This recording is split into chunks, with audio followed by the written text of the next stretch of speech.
Back when nothing truly mattered and we hadn't had a clue, we fell in to play the game. Nothing would ever be the same. There were times when there was laughter, there were times when there was joy, but they took it all away for the pleasure in our pain.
when nothing truly mattered and we hadn't had a clue. We fell in to play the game. Nothing would ever be the same. There were times when there was laughter. There were times when there was joy. But they took it all away for the pleasure in our pain.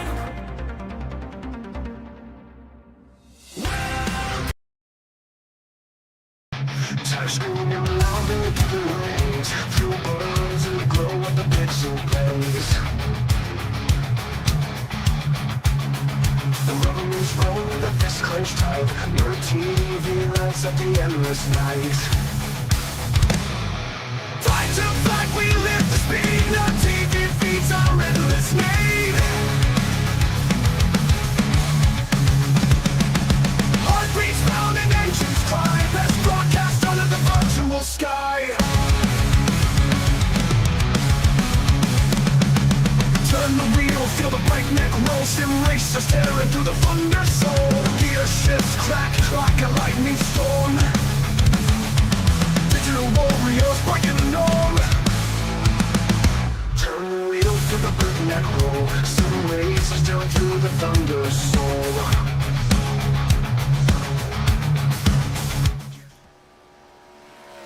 And welcome back to Nerd TV for the 13th round of the OP Buttkicker Grand National Series, live from the simulated Legacy Daytona International Speedway, where these guys are going to set foot this 2.5 mile track, taking 70 laps like they do every single Wednesday for the Buttkicker Series as we kick off our countdown to green as we're approaching 4 minutes left in this practice session. This is the final race of the regular season. Next week when we go live, playoff season, baby. So we'll talk about it. 80 degrees, air temp, 25% humidity, partly cloudy, 4 simple mile-an-hour wind speed. Very calm out here. Not realistic weather. It's still 88 degrees outside. Real feel of 90 plus in the real world. So I'll take this weather over that weather any day. My name is Jeremy Stanley, aka Jay Swifty. To my right hand side, partner, producer, guy with 1,000 hats plus one, Dustin Longston. What's up? What is poppin', my guy? Like you said, final race of the regular season. And yeah, what better way than to do it here at Legacy Daytona? It's going to be a wild one. Legacy ARCA cars at Legacy Daytona. It's going to be crazy. Race 13 after tonight, like you said, 6 races left in the season, Jeremy. And we announced it last Wednesday. The car selection choice for each round. Round 1 will feature the brand new Gen 4s. Round 2 will be Xfinity and your championship. And final round 3 will be trucks. So it's going to be a good one. But probably the talk of the town, Jeremy, that everybody's wanting to know is point standings. Who's above the cut line? Who's below the cut line? Who's going to make it? Who may not make it? And right there you go. Thank you, admins, for updating they got it. Heck yeah. And right when we needed it, when the point standings mattered the most, final regular season race, you see that there are 6 drivers completely locked in right now, just solely off of wins. Mark Mann, of course, leading it. He is the man of this Wednesday series this season. 3 wins. You got Vicente Guerrero with a win. Gabe Butler, Sean McCara, Jeff Crosby Jr., and Len McNeese, all with a single win. They are locked in for the playoffs. Now the question is who are the other 10 drivers going to be? And as you see, the number of drivers are well above and in the safe line, Jeremy. So from Adam Kilday pretty much down to probably Nate Warren are pretty much locked in on points with that. But everybody else is kind of up for grabs. Eric Laurie, Jimmy Reynolds, they're just above the cut line. Derek Donna, Justin Coy, Andy Briganti, Rick Seabrins, just below the cut line. Those are going to be the drivers that we're going to want to keep our eyes on tonight. Stage points, there's only one stage. Those points are going to be vital, so every driver is going to be going for every inch. Yeah, and that one driver on that list, Sean McCara, was the asterisk tonight. The rule is you have to start at least 9 regular season starts out of the 13 that are scheduled, and this is the 9th race for. And guess who's here? Mr. McCara, and he is here. He is. So as long as he takes the green flag, he's in. He's in. He is stealing a playoff spot because he's not part of the top 16. So whenever this race starts, that's going to bump 16th place out Justin Coy, currently holds that 16th spot. He's going to go from in to out at the green flag. Justin Coy is also here, so he's got to put up a decent performance, Dustin, or else, he's going to be in and then out, just like that. Yeah, absolutely. I mean, the drivers right now that know that this is the time that they need to perform to give themselves that covenant spot in the playoffs starting next Wednesday in the Gen 4s. Jimmy Reynolds has got to have a stellar night tonight. He's got to gain as many points as he can, finish as high as he can to maintain that spot above the cut line. You're going to see drivers like Derek Donna, Justin Coy, and Andy Bercanti really giving it their all. They have to have a stellar night as well in order to bump a driver out of there. Rick Sebren's not out of it mathematically, but at 31 points back, he's really going to have to gain stage points. He's really going to have to finish good and probably have a little bad luck on a couple other drivers as well, but technically still not out of the running either. So drivers know what's at stake right now. Yes, they do. And they also know it is qualifying time. So we're going to get our cameras off your screen, and for the final time in the regular season, we're going full screen in this session. Your fastest guy, Jeff Crosby Jr., followed by Christopher Jordan, Gabe Butler, Derek Donna, Eric Lowry.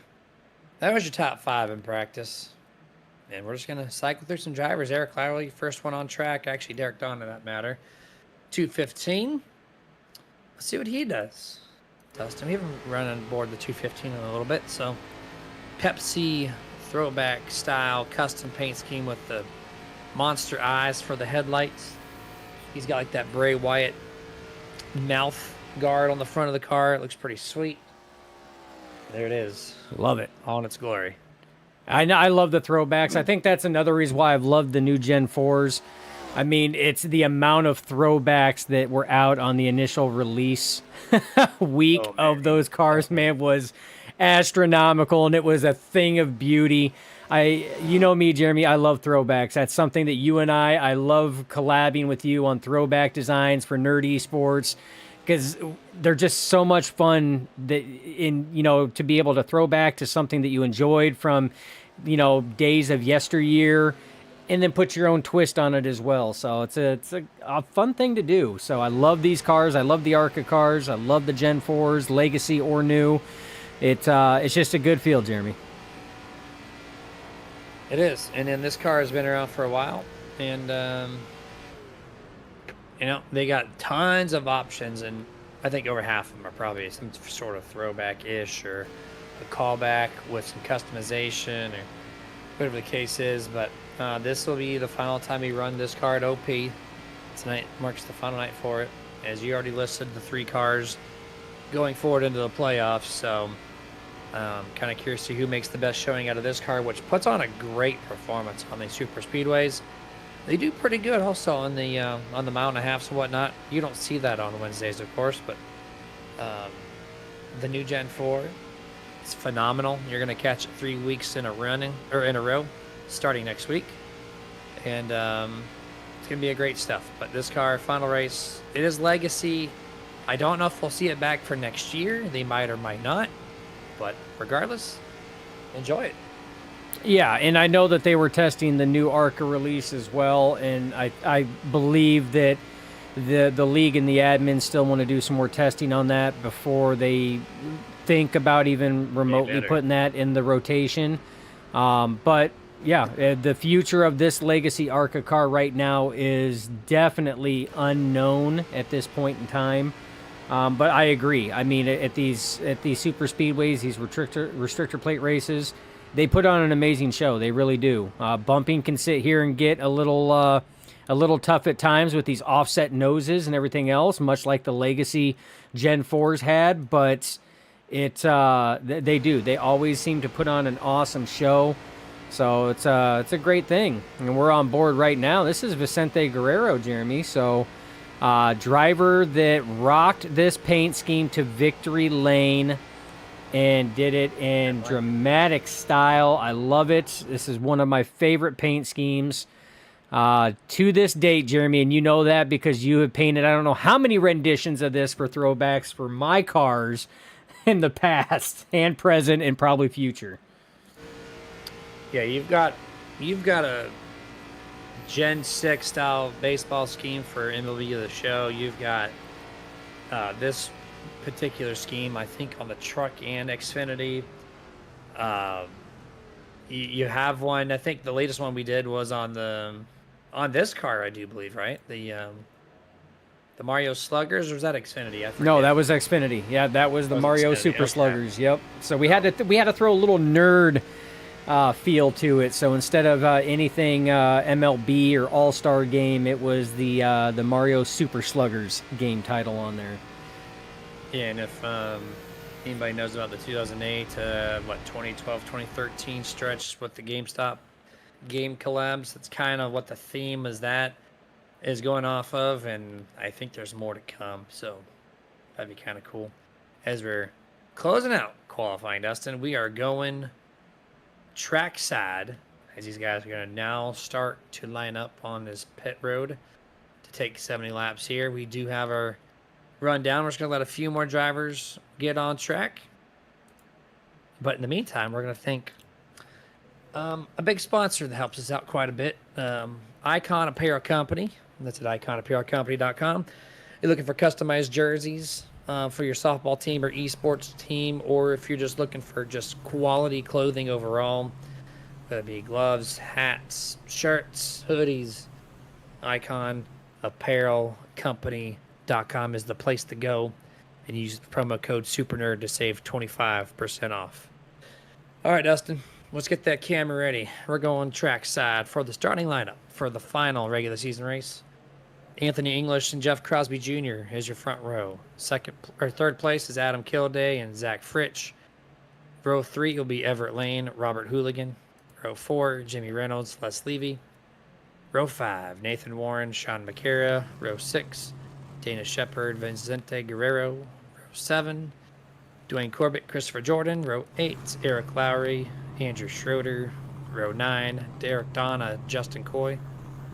Row 10, Jeff Crosby Sr. and Shane Ward. And then it's going to be Stephen Luttrell, Mark Mann, Harold Rothery, Rick Sanchez, Andy Berganti, Douglas Johnson. Who's not, by the way, the caboose tonight. It's going to be Len McNeese and Gabe Butler, who's going to start this thing last. It's weird to see Gabe Butler behind everybody else, electing to do it the hard way. He knows how to get around the track, Dustin. He knows how to pass a lot of cars real quick. Will not be surprised to see him up front 20 laps in. Yeah, absolutely. And you got to remember, I mean, if you guys remember the standings tower that we had at the start, Gabe Butler's already locked in. I mean, at this point in time, no extra points that he gets tonight is going to get him further up the standings. All 16 of these drivers, by the time tonight's race is done, that's the 6 drivers that currently have a win and the 10 drivers that would get in on points. Or if we have a new winner, the 7 drivers in on a win and the 9 drivers in on points, however it works, are all going to be zeroed out. They're all going to be at a dead tie going into next week's race. So this is a freebie. You know, at this point in time, help out a teammate, try to make the playoffs. I mean, otherwise, you don't have to get up there and really mingle if you don't want to. You just sitting here just riding out, just helping where you can. So there could be some strategy into it. I mean, we've done that before in the past, Jeremy. We played it safe. We're like, hey, we're already in the playoffs. Let's try to get a teammate up there. If something happens to me, it's cool. I'm already in the playoffs. So a lot of different mindsets going into tonight, but we talked about those ones that know how close and what is riding and what's on the line tonight. Brand new driver to this Wednesday series, Adam Kilday, asking for EOLs at admins, telling him, no, we don't do that here. So it's a shame that the third place car has declined his EOL. Hopefully he does well in this series, Dustin, because I know he's new. Adam Kilday, you'll figure it out. That's a complete sarcastic joke, by the way. And here we go. Pace car is going to come down pit road. We're going to start off this final regular season race. OP Buttkicker Grand National Series underway. Green flag, green flag, green flag. 44 nudges the 33 past the line. As we're going to be 2x2 all the way through 1 and 2. My kind of question is, do we see a third lane open up before stage? After that, I don't know. It's going to be chaos. We're bumpy Tono and old cars. We'll see how this happens tonight. Yeah, as they're coming off turn 2 right now for the Jeff Crosby Jr. at Daytona. Thank you for the sponsorship, Jeff Crosby Jr., who you see him in the Bass Pro Shop. So yes, Junior, your car paint is working. But he goes to the third lane. He's dropping to the back right now. Again, already locked in on a win.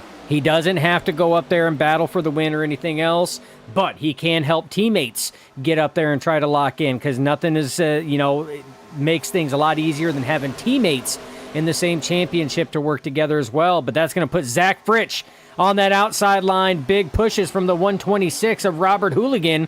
Still got Anthony English on the inside with big pushes from a newcomer to the series that didn't know the rules. I'm just playing Adam Kilday.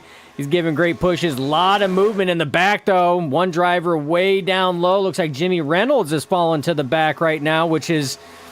It may not be a bad call, Jeremy. Jimmy Reynolds is just above that cut line, but he may want to get himself out. When drivers have that sixth sense or that feeling, that spidey sense, the tingling on the back of their neck where they just don't like what they're seeing in front of them, and Jeremy, you've seen me do this a number of times, just like I've seen you do it, drivers will fall back if they're not comfortable with what they see. So, again, strategy. 70 laps, Jeremy. We still got a lot of time. First lead change, technically, I think just happened. Anthony English by a tie, 0.000, nudges Zach Fritsch to the fourth number behind the decimal point to take your first lead change of the night. We're still 3 wide with the 33. Crosby Jr. dropped back, and then he just cannot leave 3 wide. He wants to run the top. He's got McCara behind him. As McCara's going to shuffle. Ooh. Who's that? The 43. Dana Shepard underneath the yellow line for absolutely no reason. Oh, and also up at the front, the 12 gets a bad nudge by the 126. Almost sends him around. He saves it. Look at Crosby Jr., man. He's wanting it, man. He's digging. He's like, I ain't messing around. I want this third lane up here. And he's trying to flirt to get his teammate, his FSR teammate from the Monday Premier Series, Mr. Sean McCara, who's also locked into the playoffs, to run that third lane with them. And here we go, 3 wide. We got a 3-way battle right now for the lead. Currently clear by a good amount right now. The 44 of Anthony English. Oh, contact with Hooligan and McCara. They both keep it straight, though. That could have been disastrous. 3 wide, third row. 126 walling the 71. 71 continues to run with, I think, not much damage, if at all, surprisingly. Not going to make good friends out there, Mr. Hooligan, if you're going to wall someone on lap 4 off of turn 2 this time to start off lap 5. Anthony English still at the point here, 12. Zach Fritsch, great run on the outside. Is going to almost, he does clear the 44. Got it. He goes to the inside. Lead change this lap. And that's what he needed. That's what Hooligan really wanted the 12 of Zach Fritsch to do, was to clear, to get him some fresh air on that nose. He had been pushing him for 4.5 laps before that pass was made. Now Crosby Jr. trying to do the same thing to Hooligan as he's getting big pushes from Crosby Jr. and almost had him clear, but not quite. Inside line surges forward. He had a great run through the tri-oval. It completely goes away entering turn number 1. Fritsch in the 44 of English. Great run through turn 2 off the back straightaway. They maintain a good, strong momentum down the straightaway. Getting off into turn 3, the 12 is going to take that nose advantage once more. But watch this 126. If he hooks up with the 33 again off of 4, they're going to slingshot him past the 12. Off of 4, bumpy exit, turn 4. And actually, the 12 is going to take that lead change. Back to lead, Zach Fritsch. Yeah, Zach Fritsch, that high line is trying. Hooligan has got 3 FSR drivers behind him, being Crosby Jr., Sean McCara, and Nate Warren, trying to get that second lane going.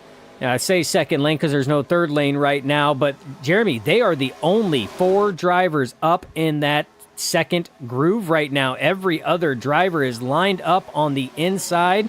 This is not a normal thing that we see, especially lap 7. We usually see a few more drivers up on that second group, but right now we got just 4.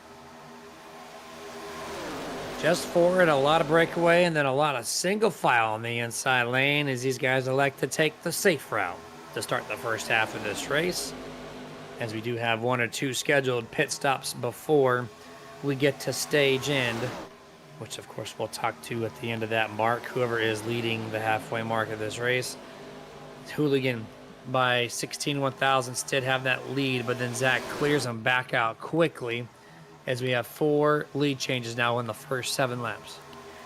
Yeah, and since Zach Fritsch has taken the lead on that inside, that has put the 44 of Anthony English has been pushing the 12 for 4 laps, so temperature's starting to be an issue. You see that space between the 12 and 44, Jeremy. He's trying to get some air to that nose right now. So at that point in time, and this right here is going to help out. Zach Fritsch has got the freshest nose right now being out front leading. That's going to allow him to push the 126 of Hooligan and allow the 44 of Anthony English to cool his motor down. But look at the big surge on the high side. You got the 33 of Crosby Jr., 71 of McCara, the 16 of Nate Warren, and the 215 is coming into play as well. He's trying to work up there. That's the 215 of Derek Donna. Remember, a driver that needs to have an excellent points race as well in order to get himself worked up. Yeah, excellent driving basically through the top 10 here, as everyone else on back still kind of just floating around single file for the most part, of course, as there's a couple of stragglers in the back trying to make moves like Rick Sanchez in the 5 at the line this time. New race leader, your 4th different leader, Mark the 33, Jeff Crosby Jr., lap led. Yeah, up there getting some laps led, and that was the 86 is also on that high side there. That's Justin Coy. And Jeremy, we talked about Justin Coy is one of those drivers just under the cut line, so it's not a surprise that we're seeing drivers like Justin Coy, like Derek Donna, up there in that top 10. Remember, that top 10 is stage point territory. So it's not a surprise that we're seeing those drivers up there right now really trying to push and try to put themselves in position to gain as many points as possible, because tonight is the last chance that they will have. Yes, it is. New leader, Hooligan, back to the front. Crosby 2nd, Zach Fritsch in 3rd, Sean McCara 4th. Anthony English is your current top 5 on lap number 11 here, as the 126 does get the 33 clear. Does it give the air to the 12? The answer is no. Here comes Crosby back surging on the outside with Sean and Nathan Warren in the 16. Yeah, that high side getting an excellent run right now, and you see the big pushes. And Crosby clears, cut down. That's what Sean McCara was needing. They had been pushing again for a number of laps on that high side. He needed that fresh air.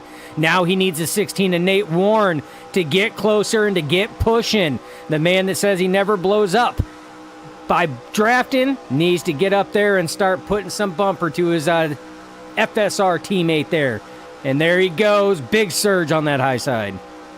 You know, it's never too late to blow an engine. You can always mark yourself for the first time tonight. Not that we want you to, but you know, there's always a first for everything that they usually say.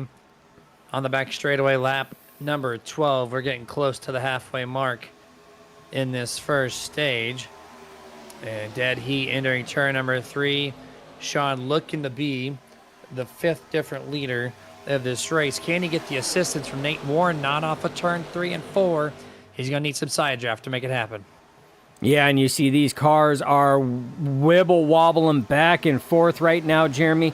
And we can't stress enough, folks, how rough this track is. That's why it's a legacy track. This was pre the 2011 repave project that was done that gave us the more smoother rendition of the track that we currently have now. So this thing is rough and tumbly, bumpy all over the place. There is not a smooth part of this track anywhere. Even if it looks smooth, it's not. These drivers are feeling every hump and bump that this track has to offer in its legacy format. And what that does is, like with Nate Warren, you see him trying to stay in line with the 71 of McCara. but going through the corners, there's bumps, and it will, again, jar that car all over the place. And every time it does that, Jeremy, it breaks the draft, which means it breaks momentum. And with only 3 cars on that top side until we get the 14 of Vicente Guerrero coming up there, they have to work twice as hard to try to maintain. Yeah, they sure do. And how they've kind of stalled out right now, if there's not going to be a lane shift, it's just going to continue to be this way, and it's going to be harder and harder to get a pass in. But Nathan Warren finally showing up, giving the 71 the bottom, 16 now to the top, going to utilize a little assistance from what's on the door of the 86, Justin Coy, 18th to 5th. Where did he come from? And it's going to be a first-time leader. Is it going to be Nathan? Is it going to be Sean? At this time, it's going to be a heat, but Nate Warren is going to be your next leader. Yeah, Nate Warren, again, getting some assistance, like you said, from Justin Coy. One of your biggest movers, up 14 spots. The only other driver that has more spots moved up than him is sitting back in 9th, and that is Len McNeese, up 18 spots. So these drivers doing what they have to. Remember, Len is already locked in by virtue of that win and in rule.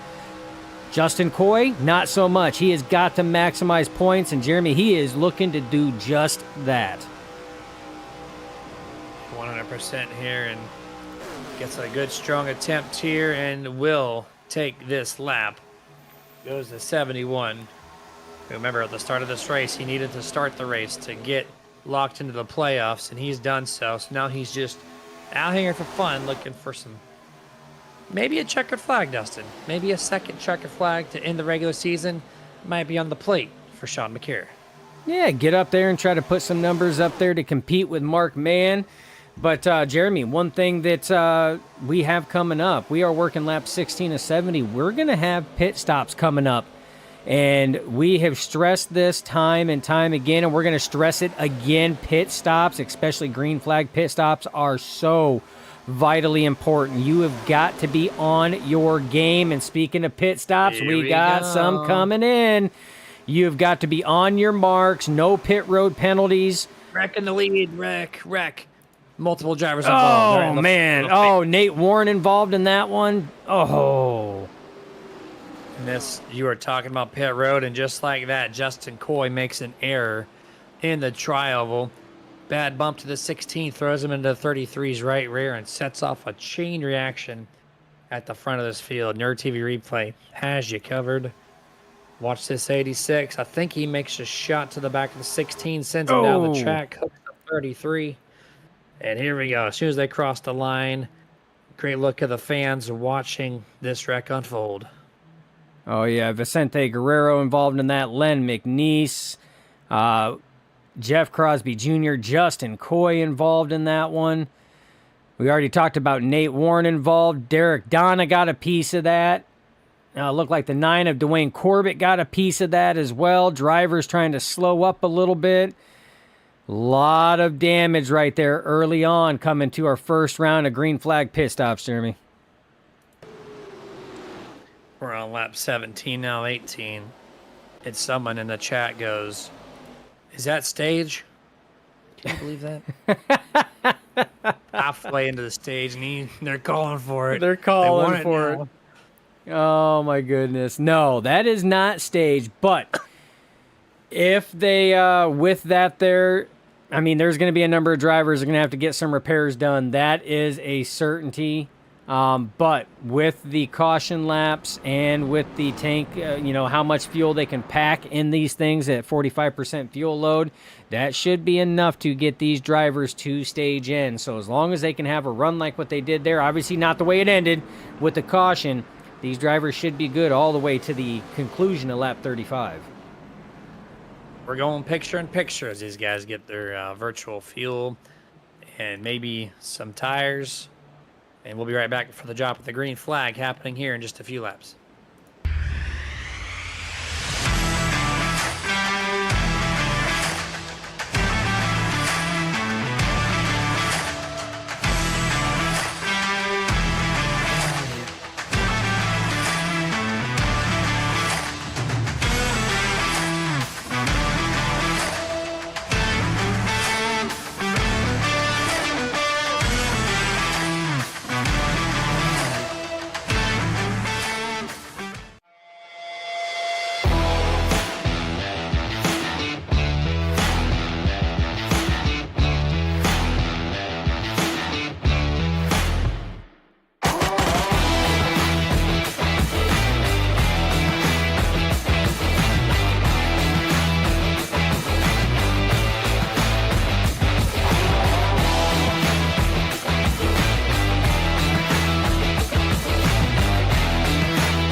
Hey, can you do me a favor? I'm really hungry, but I'm trapped in here, and I dropped my last piece of boozy jerky on the floor. I can't reach it. Would you mind grabbing me a bag of the most tender, flavorful, booze-infused jerky on the planet? I promise I'll pay you back. I mean, I'd eat my piece, but I can't reach it. Oh, actually, I got it. Oh, it's so good. It's so tender, so flavorful. You should really pick yourself up a bag. But if you do, you can't eat it in here. Now, this is my spot. I own this spot. Boozy Jerky, the original booze-infused beef jerky with a pair. Now available.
And, well, we're back to full screen as we're going to be restarting this race on lap 21, which is exactly 15 laps to the end of the stage. No green flag pit stops are necessary. You guys, unless there's another caution, they'll run it out till the end when the manual caution is thrown at the end of lap 35. Your top five on this restart: Anthony English, Sean McCara, Everett Lane, Dana Shepard, and Andrew Schroeder. As Dustin shows a different top five than I do. I don't know why that always is. Thank you, iRacing. But here we go. I don't pull those names out of a hat. They just show up in my top five pylon under the results tab on the iRacing UI. But it is A-OK. Here we go. Number 44 is going to resume this race, P1. And he quickly drops down as, of course, the inside lane has the temporary advantage. But when they get off of turn 2, it's going to be a little different story. Can the 43 of Dana Shepard help? 44, no. Sean McCara jumps up to the top. We haven't seen that yet, Dustin. It's usually top to the bottom, not bottom to the top. Yeah, McCara jumps up to get the push from the 44. It's going to open up the inside lane for the 24 of Everett Lane and the 17 of Jimmy Reynolds. Remember, we talked about strategy, Jeremy, and look who's up there as we're nearing the end of stage 1. Jimmy Reynolds second in line on that inside lane, looking to try to maximize everything that he can right now. But dead heat at the line as it goes. Everett Lane, the 24 on the inside, 71, Sean McCara on the outside. 2 by 2 by 2, 6, 7 rows deep. Turn 1, turn 2. Directly nose to nose is Everett Lane and Sean McCara. Everett still looking for his first OP Buttkicker Grand National Series victory. He's always putting himself up there in the front, giving him a chance. But hasn't got the checkered flag just yet. Sean McCara back to the bottom. It's going to leave Anthony English with a fresh nose. Here comes him and the 43 of Dana Shepard. Who's going to get there this time? Yeah, Dana Shepard looking to try to give some good pushes, trying to get Anthony English clear, because that's going to open the door for that outside lane. Usually, like you said, that we see it go from the mid lane, midtown to downtown, more than downtown to midtown when it goes to lane switches, because that second lane is usually your rotating lane. They'll get pushes, they'll clear low, they'll move down, and that outside lane will just keep going. But we got some drivers kind of flirting with that third lane right now, Jeremy, as we've got drivers up on the outside. That looks like the 88 of Gabe Butler is experimenting with that third lane right now. Nobody close to him just yet. Nate Warren thinking, and finally commits. Nate Warren up there, so 2 cars. It's so tight up there on the top, man. Gabe Butler has been riding in the back all race long. He gets to this restart, Dustin, and says, going to the front, baby. And I'm bringing Nate Warren with me. Look at him. He was literally in 25th place, basically at the time of caution. He's cracking the top 10. He's bouncing off the wall. He's bouncing off the track bumps. He's 3 wide right now with the 39 of Shane Ward. Oh, hard into the wall. Still keeps momentum. Trying his best. Dustin, it is a bumpy ride up there. It is. You've seen Luttrell jump up in the high line in that 36, and he's wall riding it. Vicente Guerrero gets in the wall slightly as well. Stephen Luttrell going backwards. He's wall glued. Finally gets undone, but look at the amount of damage that was lost. You just missed the save of the century from the 16 of Nathan Warren. Off of turn 4, gets a bump from Gabe Butler, and that man was 20-plus degrees off axis. It saves it. So we still remaining green flag, lap 25, 11 laps remaining till stage end. 44.71 still at the point right now. Off the back straightaway. Dead heat basically through the top 10. Yeah, dead heat. Gabe Butler still trying to get those runs on that high side. He just hasn't been able to get the help. Derek Donna in the 215 thought about it, but is electing to stay the center lane. Gabe Butler falls back in. Looked like Vicente Guerrero was also thinking about that third lane, and as I say that, he goes, I'm going to sit here and show you I wasn't thinking about it. We're going there. Gabe Butler jumps up in the third lane, Jeremy. We're back to 3 wide just like that. Just like that, 215 squared up in the middle. No! Close quarters, tag, contact, outside, inside, bumpy Tona, or as Stephen Lane would refer to it as the bumpy dirty. Here through turn 1 and turn 2. Still 3 wide, 39. Shane Ward up the middle, or I should say down the middle as he's falling back with the 43. Look at Gabe Butler. Welcome to the top 3. Oh, yeah, Gabe Butler's got good pushes right now from Vicente Guerrero. Vince is not shy to go to that third lane whatsoever. He'll rim ride that thing all day long, and they are coming. 3 cars on the top side. Now neck and neck, Jeremy. You got McCara in the center, lane down below. Gabe Butler up top. They're 3 wide into turn 1, working lap 27. Gabe Butler needs to put his elephant trunk away in his trousers, man. He just went from outside the top 5 to P1 on the outside with 1 to 2 other drivers, and that's it. Now he's getting a great shot from the 14 of Vincent Guerrero. Does lead that last lap. Does the 88. Just stupid impressive run up there on the top. Yeah, you got Vince Guerrero up there. You have the 39, Shane Ward. And, Sean McCara goes around. No. Big-time accident. Jeff Crosby Sr. involved. Eric Lowry involved. Looks like the 48 of Andrew Schroeder involved. Caution. Lap 27. Not going to end stage.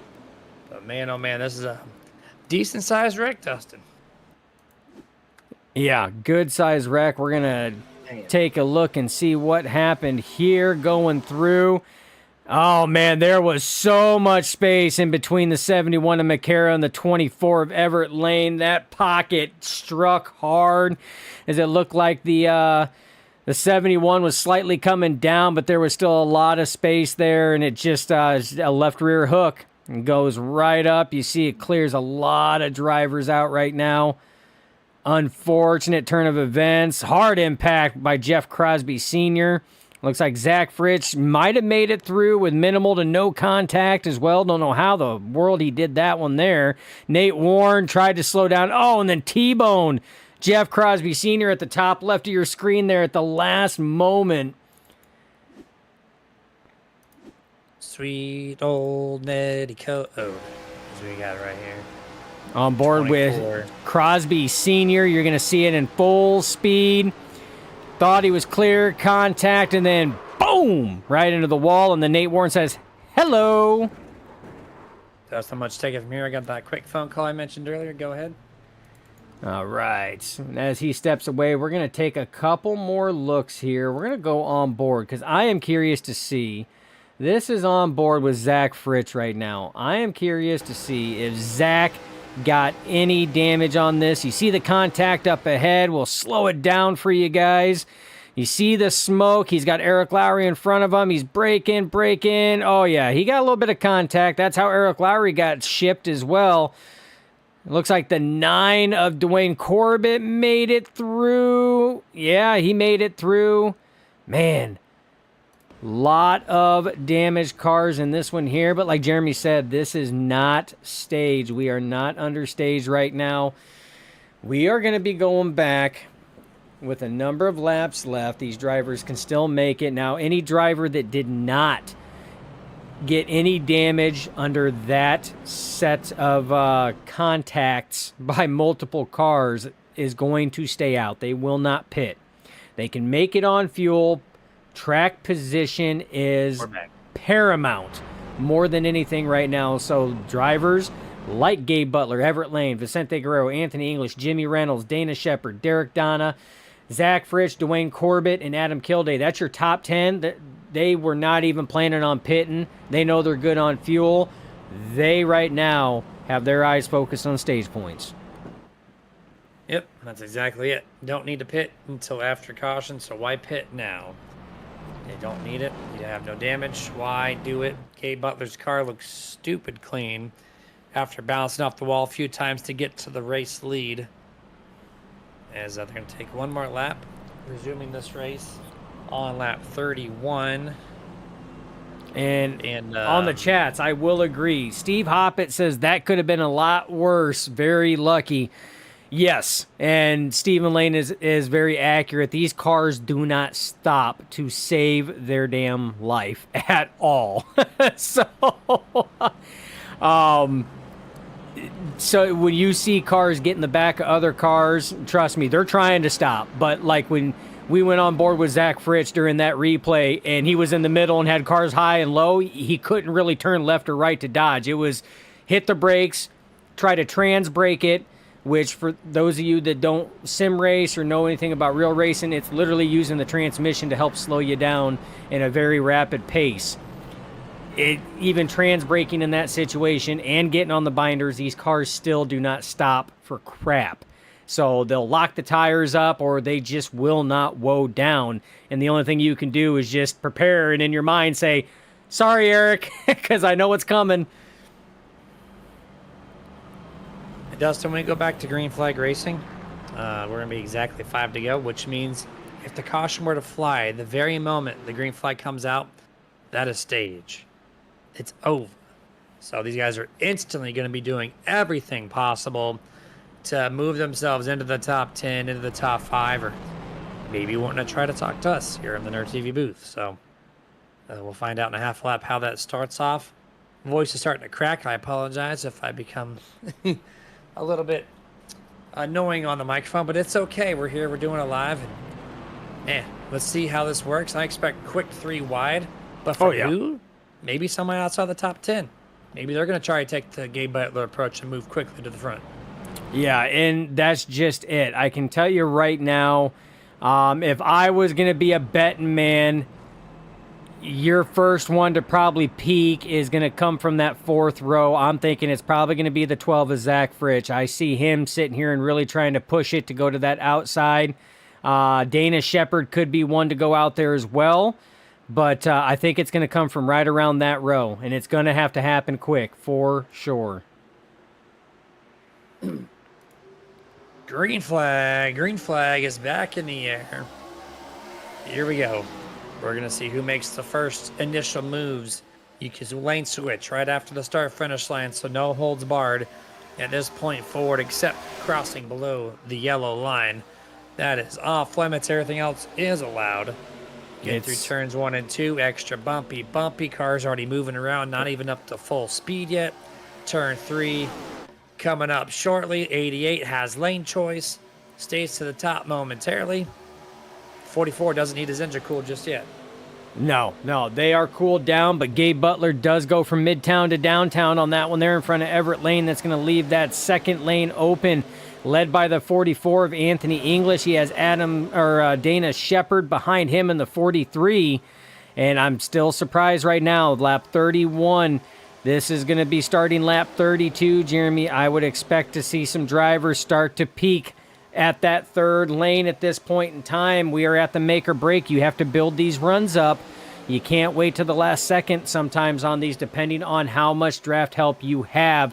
I would expect the possibility coming out of 2 here if they can build that run. But as it sits, drivers still maintaining 2 by 2 by 2 down the backstretch. A lot of shifting mid-pack. Douglas Johnson all out of shape. Gets it back up and gathered. Turn 3, turn 4. Vicente Guerrero slides up the track a little bit. Watch out for the air pocket. It might strike at any point in time. Front straightaway entering the tri-oval. Going to be 3 laps to go before stage end. Yeah, 3 laps to go. Gabe Butler still controlling this race right now from that inside lane, but Anthony English trying to get things rolling right now. 33 laps right now. We are working lap 33, Jeremy. I can tell you that third lane is going to come in, and here it comes. Zach Fritsch, first driver, furthest up, makes that move. Adam Kilday, big pushes here. Here comes that third lane, Jeremy. They're trying to get something going right now, neck and neck with the 44 of Anthony English on that inside line. Or middle line, inside line is surging forward right now. Gabe Butler just lost his drafting partners. Everett Lane jumps to the middle lane now. That's a lot of lanes in front of the 44 of Anthony English. This is going to build that up. Everett Lane trying to go out there and get him his first stage win. Trying to get any checkered flag, period. Here's we got a lap and 3/4 left to go in stage 1. He's trying everything. He's got one of the best pushers in OP to get there. Anthony English in the 44, doing what he can. Here comes Zach Fritz, Sean McCarron. And here we go. Turn 3, 3 wide, 3 rows deep.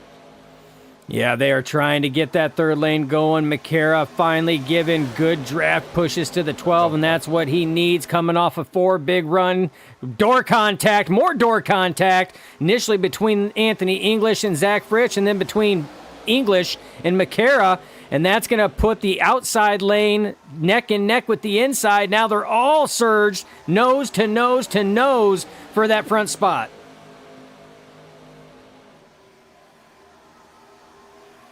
Coming off of turn 2 right now, third lane still trying to get something going, try to utilize. Oh, Anthony English blows up on that one. That will be your stage, and it looks like Gabe Butler will be your race winner. But it looks like Anthony English just grenaded an engine on that one there. You seen the plume of smoke, and that was all she wrote. We'll go back and take a look at the Nerd TV replay here. Try to get a better angle. There's that plume of smoke, and you see he got lifted up because the second you blow the engine, you lose so much speed. And Hooligan had absolutely nowhere to go. You see the 78 gets involved, 43. See the 5 of Sanchez gets collected in that one as well.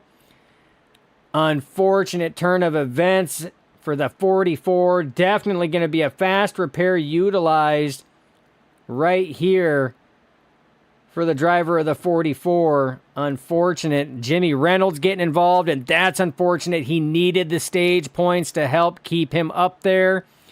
That's not going to be a good thing at all.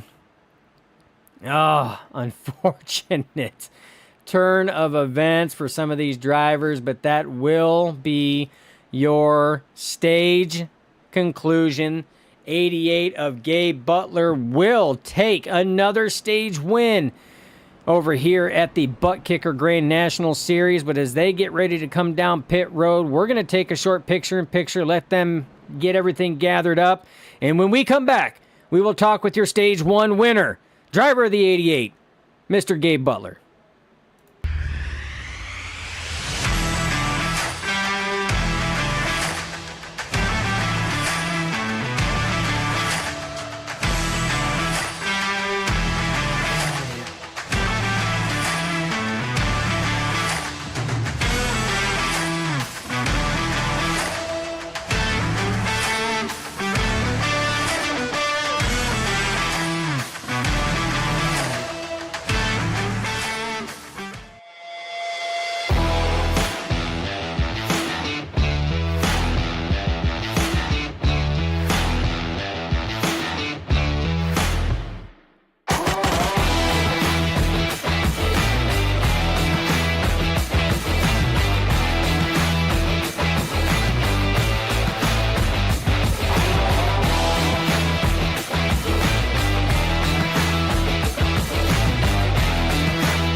Hey, can you do me a favor? I'm really hungry, but I'm trapped in here, and I dropped my last piece of boozy jerky on the floor. I can't reach it. Would you mind grabbing me a bag of the most tender, flavorful booze-infused jerky on the planet? I promise I'll pay you back. I mean, I'd eat my piece, but I can't reach it. Oh, actually, I got it. Oh, it's so good. It's so tender, so flavorful. You should really pick yourself up a bag. But if you do, you can't eat it in here. Now, this is my spot. I own this spot. Boozy Jerky, the original booze-infused beef jerky with a pair, now available. And we are back live. We are going to see if we can't get a word in with our Stage 1 winner, driver of the 88, Mr. Gabe Butler. Man, congratulations on yet another stage win this season in the Buttkicker Grand National Series. How'd it feel out there? It's pretty bumpy. It looks really damn bumpy out there. That's for sure. I tell you what, I know you're already locked in. What was your mindset coming into tonight? We kind of thought that with you starting in the back, maybe you kind of ride around, but man, you took to that third lane real quick, man. Was that always your game plan from the get-go? Not really. Just the opportunity presented itself. I had 4 fresh tires, so if you're going to go third lane, you might as well use your tires while they're new to get up there, because I kept hitting the wall too, so I had to kind of concentrate a little bit even with new tires, but we were able to get it done, so we'll take it. Excellent to hear. Again, already locked into the playoffs starting next week. What is your game plan and mindset with the playoffs starting next week? Well, trying to get some teammates up there in the points. Eric and Jimmy are pretty close to the cutoff line, so we're going to see if we can't get one of those guys a win, or at least a podium anyway. And there you go. Yeah, Jimmy is just above the cut line as well. So, well, I tell you what, man, excellent run. Hope to talk to you at the end of the race as well if you perform as well as what you did right there. So good luck, man. Excellent job on that win. Getting ready to go back to racing. Good luck, my man. Thanks, fellas. And that was your stage winner, driver of the 88, Gabe Butler. But we are back to green flag racing action right now. The 62 of Les Levy is your leader on the inside. Vicente Guerrero is the pusher there. Nate Warren trying to get something going, and a name we haven't called yet tonight. Driver of the 04, the man with the most wins this season at 3. Mr. Mark Mann himself is your pusher on that high side. Neck and neck down the backstretch right now. Nate Warren trying to get something going, as now it is nothing but racing until we get to the checkered flag. Nate Warren clears the inside, drops in front of Les, and we got big space gappage right now. So we essentially have your top 7 right there in the pack, and then everybody else is they're just kind of strewed everywhere, all over the place, back and forth. Got Stephen Luttrell trying to gain draft, trying to get pole up there, and everyone else finally making it up. So it looked like a very rocky start there that really separated the field, but it's plate racing, so you can gain that back really fast. Ginger Parent on the chat said, hey, Dan and I just got off a friend's sailboat. Super jelly. You know what? Don't have to rub it in, but happy that you guys had that opportunity to have some fun there. Just checking in on Derek. He has to have a good night. Yes, he does. Under the cut line, we did cover that as well. But Beans, you guys are there, and we have other viewers that may not have seen it. This is the standings as it sits right now. Eric Lowry, Jimmy Reynolds just above the cut line. Derek Donna, Justin Coy, Andy Briganti, and Rick Seabrins below the cut line. So yes, drivers that are right around that cut line, either just above it or just below it, have to have a good race. And you want to talk about a good race. Wasn't up there for stage points, but that 215 of Derek Donna is second in line on that high side, giving pushes to Adam Kilday. Kilday finally does clear, moves down. That's going to leave that high side open for the 215 with big pushes from the 14 of Vicente Guerrero. So trust me, these drivers know what is at stake. They know they need the points. They know they need to finish good. That's why you see drivers doing what they're doing right now and putting themselves in different positions. So we talked about the 215. He just took the inside lane, led that lap, taking the inside lane. We also talked about Andy Briganti, who's below the cut line. Guess what? He's up there as well. He's third in that top side right now, trying to gain some points, trying to gain some momentum and move himself forward. Some of your other drivers that had to have a good finish, Justin Coy, back there slotted in 19th position right now, did get involved and collected in at least one of the earlier incidents. Now, might have had to burn that fast repair, so he might be playing the safe game back there. And then Jimmy Reynolds, well off the pace right now. He is, again, well off that pace. A little damage to that car there. Not sure if he had a fast repair and used it or if he's trying to save it and just trying to maintain. But another driver that definitely needed a little bit of help. So, yeah, these drivers know what's going on. Back up front, though. Derek Donna still doing his thing, though. This is one of the strongest runs we have seen out of that 215. I don't know. Maybe it's the Pepsi that's on the car. Maybe he's tapping into his inner Jeff Gordon. But I tell you what, whatever it is, it's working. Keep that momentum rolling. Vicente Guerrero clears the inside lane, drops down. That's going to put Steven Luttrell up there with pushes from the 13 of Andy Briganti. And then look who's working his way back in. Jeff Crosby Jr. in that Bass Pro Shop Tracker Boats number 33. He's working his way back into the picture as well. But 2 by 2, not a soul looking at that third lane right now. I would expect probably a very conservative amount of laps here. They still have to come down. They still got to pit again. So they're going to have to at least do one more pit stop to try to make it to the end. And I don't see these drivers getting really, really hairy, really crazy, or just out of left field until we start getting back to those closer to that white flag and that checkered flag. But right now, drivers that need to be in great positions, 215 Adana, 13 of Briganti, they are exactly where they need to be right now. But Luttrell, Vicente Guerrero leading both lanes up here, Jeremy. Excellent racing. A lot more conservative for this second stage. I am back. Appreciate that time. It was well needed. But here we go. The 36. Steven, I don't know if what you had said previously because my headset was off. But earlier in this race, he said, could I suck more? And that was probably when he had that wall glue and shifted far to the back. Well, he erased that comment. This man is leading over halfway, 31 laps remaining. Is that what sucking looks like, Jeremy? Is being up front leading a race? I have been sucking the wrong way the whole time. And yes, for those with dirty minds, you could probably take that the wrong way. That's all right. You know what? I left it wide open like that, so I'll take the shots. I'll leave that one wide open, too. We're going to be Nerd TV PG-13, whatever you want to call it. But his engine's sucking cold air, Dustin. That we do know is sucking. He is leading this thing. He's got great help from the 14. But what happened with the lead? I come back, and we got drivers that haven't been in front all night long. 13 and the 36. Where did they come from? Yeah, people come down pit. Some of the drivers that were involved in that, Anthony English is not on the lead lap. Jimmy Reynolds is way off pace. He was up there as well. Some of the drivers that may be saving a fast repair may have already burnt it, and they have to get these repairs done the hard way.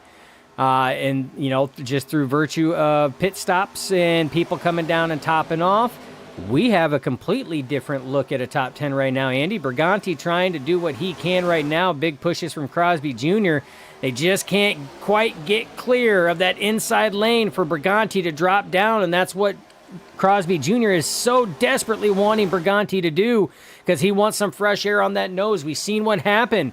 These engines will pop. You've seen what happened with the 44 of Anthony English is they're going to look to lap and put the 17 of Jimmy Reynolds a lap down. Not what he wanted to see, being the last driver above the cut line. So he's going to have some much-needed luck on his side, Jeremy. Yeah, I noticed that the 44 did pop his engine there.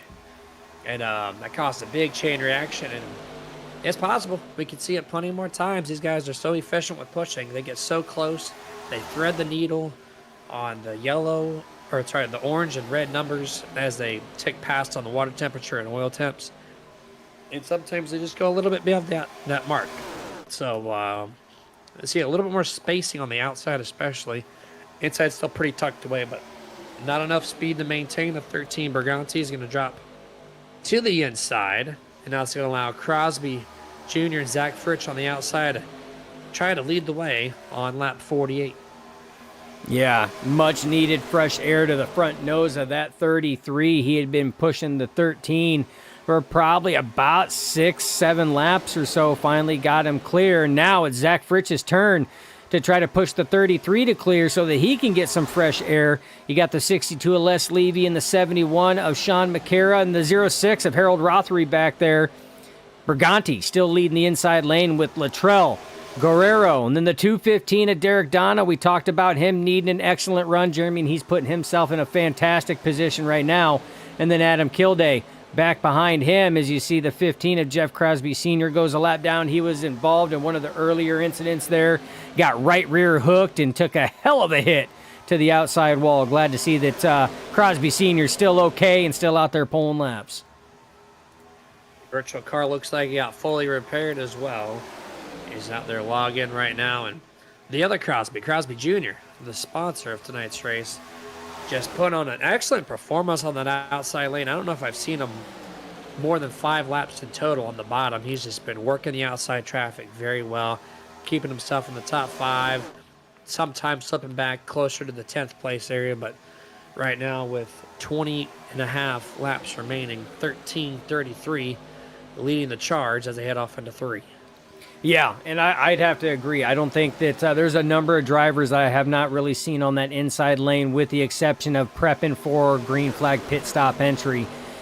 They have made a home on that outside. The 33 is definitely one of them. He does clear from midtown to downtown there, but I guarantee you if it was up to him, he probably would have stayed in the mid lane, but he did that to help his pusher, Zach Fritsch, get some fresh air there. Now it's Les Levy's turn to try to push the 12 of Zach Fritsch up to that top spot.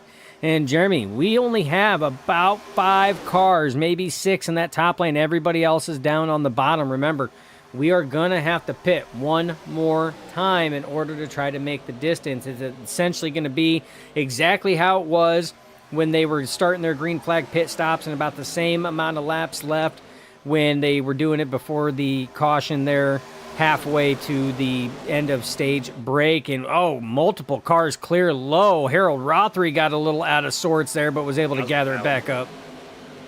There was a lot of shifting there, a lot of checkups happening. These cars, Justin, are bouncing around more than ever, it looks like.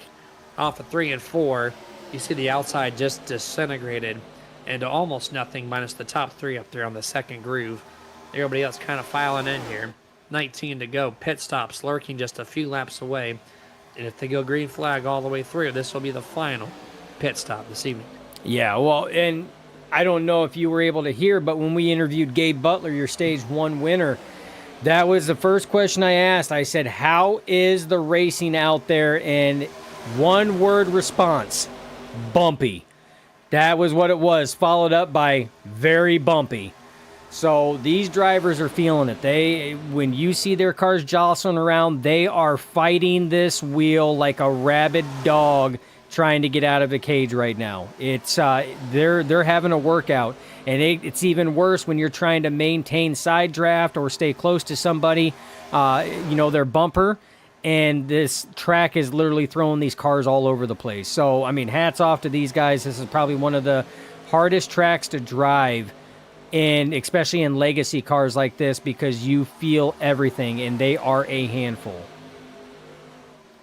Steve Hoppett calling for William Byron, Kyle Larson, and Alex Bowman to get up to the front. I'm kidding. That's Rick Sanchez, Andrew Schroeder, and Everett Lane. 24 of Everett Lane to get to the front here as we're getting to the closing laps. And yeah, that's probably a good description of this track, is just trying to get out of the cage. This thing is just all hell. It's like they haven't changed the tires in a little bit, and the tires are gone. So now you have no grip, plus you're fighting the bumps. Plus you got a really light fuel load there in the rear of the car. So there's just a lot of things negative handling-wise going on in these machines. The race leader 62, Les Levy gets to the bottom, shuffles up top, pushes the 71 up the track. No contact, and pit stops underway. Yep, pit stops underway. That means they have hit their window to make it to the end, and that's what they're trying to do. But yeah, that was a near miss up at the front. You got Crosby Jr., Zach Fritsch, and Derek Donna coming down pit roads, but the 62 cleared from midtown to downtown, put just a little too much wheel into it or hit a bump just the wrong way, and it actually sent him down below the apron. He had to come back up again, and then was just trying to get a handle of it there the whole time, but good heads-up driving. So 3 cars down pit road for what is looking to be their final service time by their virtual pit crew. Sean McCara takes over the race lead with Everett Lane. Steve Hoppett, you watching? Everett Lane still up there. Big group coming down pit road this time for their last one. Everett Lane comes in hot, 2 tires off. Harold Rothery, the same thing. There might have been some pushing that pit road speed limiter on that one, Jeremy. Yeah, I would expect the 06 to have a 40-second penalty there for either speeding or unsafe pit entrance. We'll find out. The 36 Luttrell also slides the box. He's going to lose a second or two on this sequence of pit stops. And 36 looks like he's going to roll away with the pack, so that's good. Oh, the 14 spins coming out of the pit box, or at least going into it. So Vicente Guerrero late in the going, having an issue in pits. Yeah, and that's, again, we talked about green flag pit stops, Jeremy. They are ever so important. Harold Rothery is an extended stay, as is Everett Lane, the 2 drivers that we mentioned. They are hit with a pit road violation that is detrimental with 15 laps to go, Jeremy. Yeah, unless he gets a caution that's unrecoverable. 14 going to be looking for one of those yellow flags to fly now as we're cycling through here. Everett Lane, Sean McCara. He's your 2 leaders last time by. Everett Lane's on pit road, which he's on that hold as well. Sean McCara is going to be the front runner here as he's slow in the 85-4, and everybody else goes to the outside of him. As he's off pace just a little bit, getting up to speed. Across the line here, 14 laps remaining. 14 laps remaining. Jeff Crosby Jr., Zach Fritsch, excellent pit road entry and pit exit. They got themselves out to a comfortable little lead right now, but if this pack can get grouped up and they have that pole draft right now, they are going to suck them right in. This pack led by Adam Kilday. Mark Mann in there as well, Nate Warren, Rick Sanchez. Hoppett, you listening? There's the 5. Sanchez almost ready to crack the top 5 himself. Then you got Len McNeese and Andrew Schroeder. Again, Hoppett, you listening? The drivers you're calling out, man, they are in position right now. As this pack has kind of spaced itself out after a couple pit road issues, have left just a handful of cars, Dustin, left in this final main pack here. Lap 58 underway, 13 to go. 85-4, they're leading the charge here. Mark Mann, of course, out of nowhere, 22nd to second. He's trying to pick up his 4th win. Oh, of course. I mean, when we interviewed him earlier in the season, he hasn't seen victory lane in a number of weeks now, but he said, hey, I'm just on a hot streak. It's going to cool off. And he was right. It cooled off, but can tonight be the night that sparks another hot streak, which could be very vital with the playoffs starting next week, Jeremy? You know, nothing is more powerful than momentum going into some money events where you need to perform. Mark Mann putting himself in that position right now.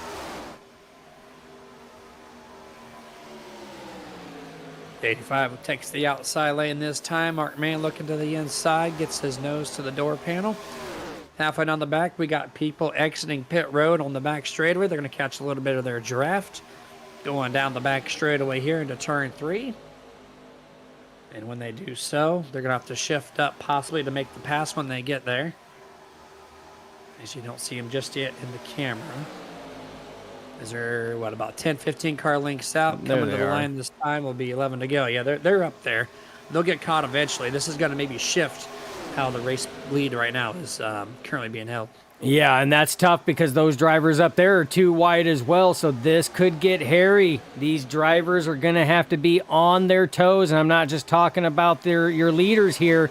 The cars that are at the tail end of the lead lap, that group up there right now, which looks like it's led by Harold Rothery, they're going to have to be on their toes as well. Harold Rothery, Andy Briganti, you got Everett Lane there. You got Robert Hooligans in there as well, and then Jeff Crosby Sr., and you see they finally get it all lined up down on the inside lane.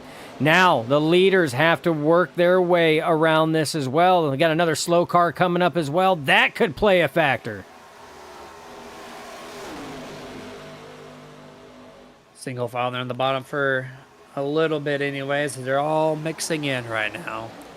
This is going to change the lead pack quite a bit, I would imagine, in the next couple laps. 3 wide goes to 0.71 as he slips over to the back. Some of the guys like to stand on the bottom. They had a fallen lane. Look at the 4. Mark Mann, he's going to get probably the worst of this exchange, gets stuck to the bottom and falls back to 4th position or even 5th. We'll see as they cross the line this time. And 0.6, bumpy on the bottom. Yeah, and that was just by virtue. I mean, we've all know racing in the past, Dale Earnhardt Sr.'s win, using Rick Mass as a pick to sit here and block a lane. And, Harold Rothery gets out of sorts. He goes down to the inside. That's not good. He's going to try to rejoin and does so cleanly. But we've seen Dale Sr. use Rick Mast as a pick as well to sit here and get that Daytona 500 win. That's not what happened here. The outside lane with Kilday did not use them as a pick intentionally. They had to hold the middle lane because Eric Lowry was way off pace and was holding the high lane. So they had to stick the middle, which means that inside lane had to slow up for the drivers that were at the tail end of the lead lap. It was just an unfortunate series of events that led to that and just culminating and catching 2 different packs that were off pace and the leaders trying what they could to try to maneuver through. Crossing the line this time for 8 laps to go around Daytona International Speedway. Bumpy version as we have the second to final race of this particular version left in this season. Top 5 is going to be the 33. Got Crosby Jr., race sponsor, Adam Kilday, Zach Fritsch, Mark Mann, and Rick Sanchez currently holds that OP top 5, which is on the right-hand side of your screen right now. Heads off into turn number 3. Speaking of 3s, the 33 has lane choice, at least almost does. Kilday at the point here, back to the door panel as they continue to flip-flop position. 7 laps to go now. 7 laps to go. Mark Mann trying to push that 85 further forward. Finally gets him clear. Kilday jumps to the mid lane there in front of Crosby Jr. That's going to give fresh air to the 0-4 of Mark Mann. Everett Lane, who is not on the lead lap. He is a lap down, is up there trying to give pushes to Mark Mann, but he's trying to maintain his, again, that lucky dog situation. He wants to try to maintain and put himself in position. So there's multiple races going on here. Andy Briganti is in the same boat right now. Everett Lane is the first car 1 lap down. The 13 of Andy Briganti is the next car 1 lap down. So they are battling each other for lucky dog as it sits. Mark Mann jumps from the bottom lane up to the mid lane there in front of Adam Kilday, and now that lane has got the momentum. He sure did recover nicely there, back from getting picked off from the lap traffic. Back to the main point with the 85, double cleared. Which lanes will they choose into turn 3? They got one more slow car on the bottom. That's Justin Coy. He's going to go down below the yellow line. Speaking of Justin Coy, he was the guy who needed a good race. He was 16th in points. He's going to get bumped out, virtue to Sean McCara. So the 86 championship hopes probably all but gone, I would imagine. We'll figure that out at the end of 5 more laps now. Is the 85 to the high side, 4 to the inside. Mark Mann, does he lead that time? Nope. Adam Kilday leads it. Yeah, Adam Kilday leads it. And if you were wanting to know about some of your drivers that needed to have a good finish where they are running at right now, we had talked about Derek Donna. He's back here in this pack, still on the lead lap, but slotted in 13th. They need a caution to close it up to give him a chance at a better finish right now as he just passes Les Levy for 12th. He needs a good finish. We already covered Justin Coy, not in a good situation right now. Jimmy Reynolds, damaged, and again, not on the lead lap. He's not in a good situation, and he was the last driver that was above the cut line. So he was at risk of losing it. So, and then the other one is Eric Lowry right behind him. So, Jeremy, all the drivers that needed to have a good finish right now are struggling.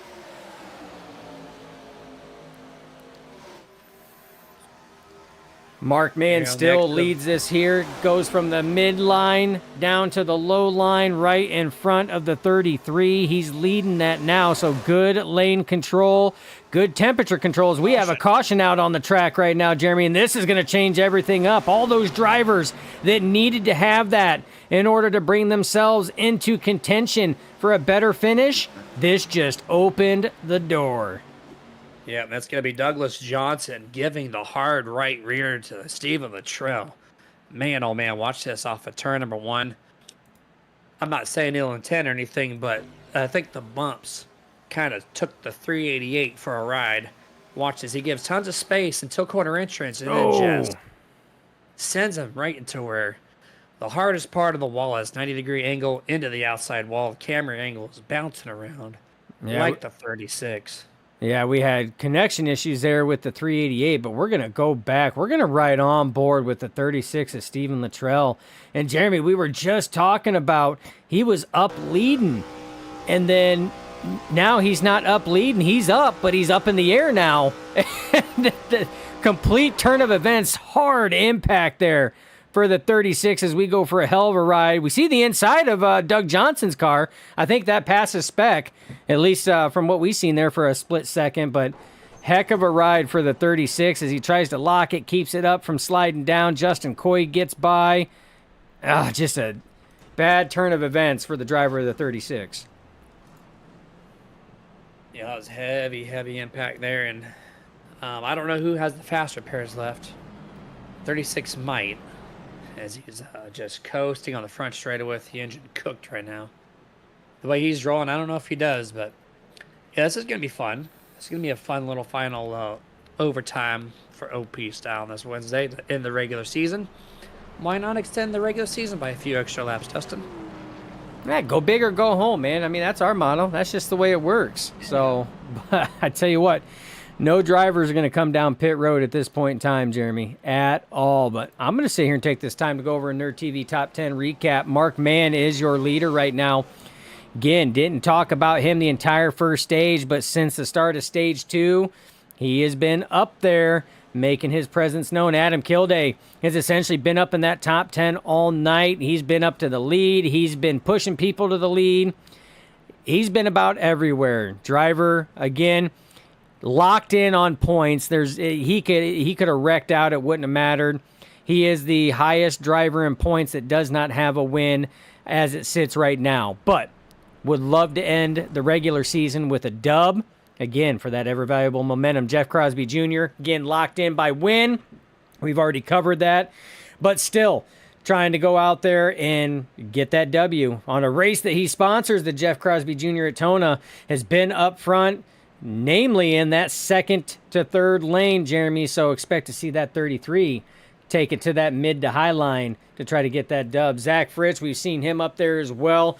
Great pushing, has made a home in that middle lane, has pushed a number of drivers up to the lead, has been up to the lead, led some laps. So again, right in the great position to make something happen on this green-white checkered. Rick Sanchez, Steve Hoppett, listen, haven't called his name very much. Again, stage 1 didn't call the 5's name at all, but stage 2, he has made his presence known, sitting in the top 5. And Jeremy, I'm telling you right now, as it sits, Zach Fritsch, Rick Sanchez, they're kind of in that catbird seat. I mean, they're in some of the best spots to sit here and make some moves to try to get that W right now.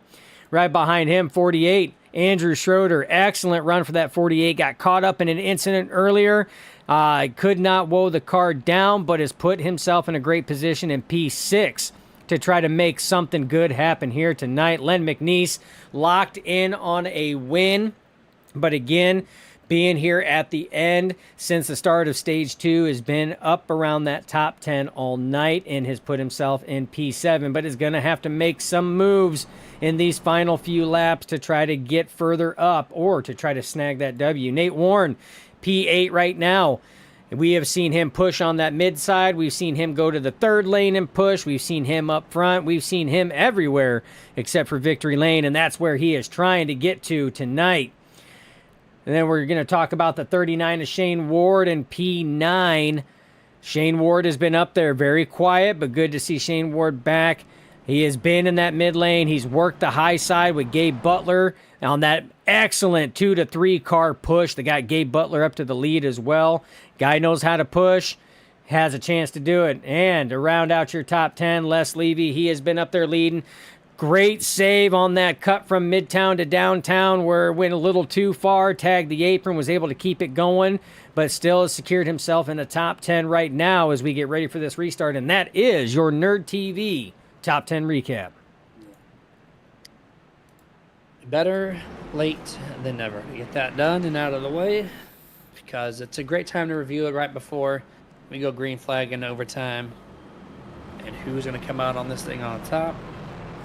We'll find out. Mark Mann trying to get his 4th dub just to have some extra fun before the playoffs begin, where it goes back to the grind, where this 4 has not had to grind, Dustin, in over 2 months.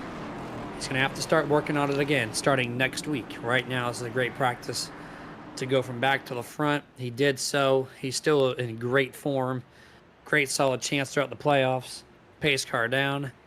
Has controlled the start on the outside with Zach Fritsch pushing the 0-4 across the line. Green flag back in the air. 2 to go. 2 to go. Bubba Winningham says Sanchez has had some bad luck with last lap finishes. As of late, he is due. And yes, that not just in this series, but other ones as well. Definitely due for sure.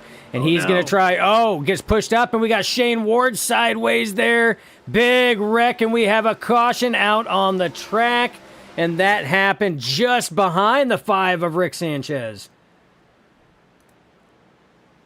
Instant caution. 2 laps to go, Dustin. I meant 5 to go. That's really what I meant to say there. So we're going to take a few more caution laps and then back to green flag for the second and final overtime attempt. And you see the 16. Andrew just Schroeder. Overreaction. Yeah. The 48 cuts down in front of the 39, Shane Ward's nose. Sends off this melee here. Yeah, and that's hate to see that for the 48 of Andrew Schroeder. But we're going to back that up a little bit here because this actually started further up. It actually started with a little bit of contact between the 84 of Len McNeese and the 5 of Sanchez there as they were going through the corner. Oh, no, it was between Sanchez and the 48 of Schroeder on that one.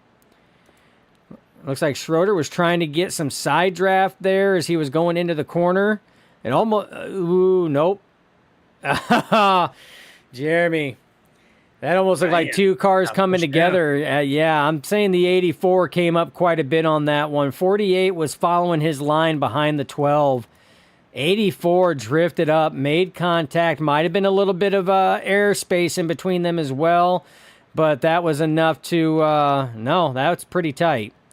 So, yeah, 84 drifted up. 48 got sent down. Made contact with the 5, couldn't control that. And then, like you said, the 16 trying to turn down to get away from the wreck and forgot that negative Ghost Rider, that pattern's full. Shane Ward was down there.